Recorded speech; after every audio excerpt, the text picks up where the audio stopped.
দৈববাণী শুনে কংসরাজ দেবকীর চুলের মুঠো ধরে টেনে আমাদের রথ থেকে এখনই আমি গলা টিপে তোর শেষ করে ফেলবো। বসুদেব বলছেন, হে রাজন, বলছেন এই জীবন আজ গেলেও যেতে পারে, কাল গেলেও যেতে পারে, দুদিন পরে গেলেও যেতে পারে, 2 বছর পরে গেলেও যেতে পারে। জন্ম হলে মৃত্যু হয়, আর তুচ্ছ ওই জীবনের জন্য আপনি নারী হত্যা করছেন।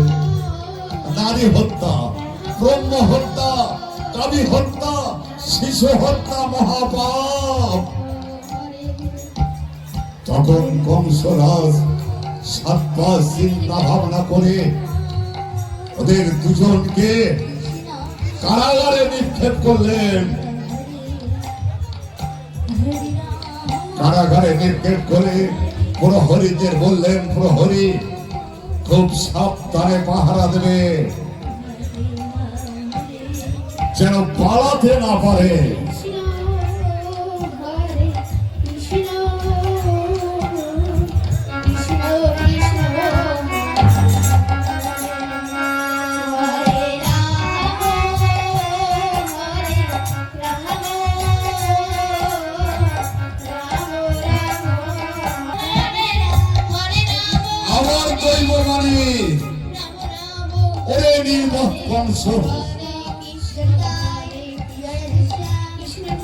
তুই যতই কারাগারে রাখিস না কেন,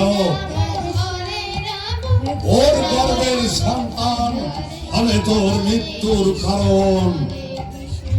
তখন প্রতিদিন কংস দেবকীকে 100 ঘা করে বেত্রাঘাত করতেন।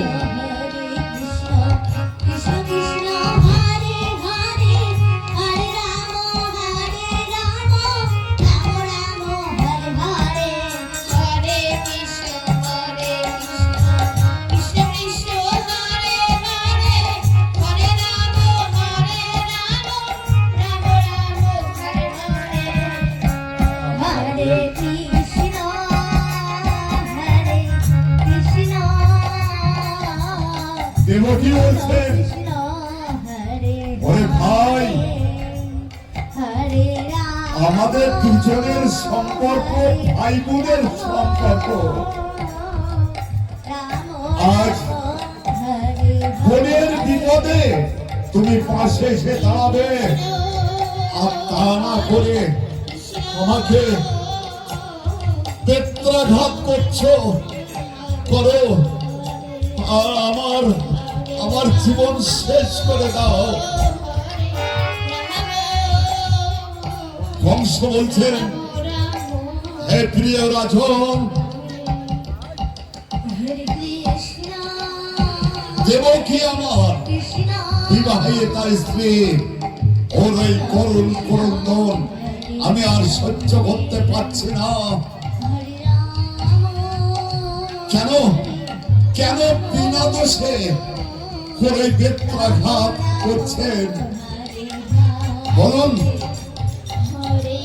তখন কংসরাজ বলেছিলেন,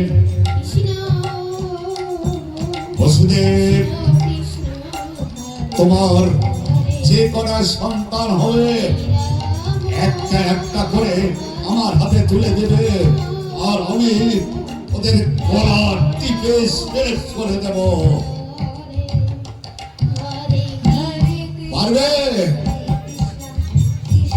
বসুদেব, সাতপাশী মহারাজ, আমি তাই দেব।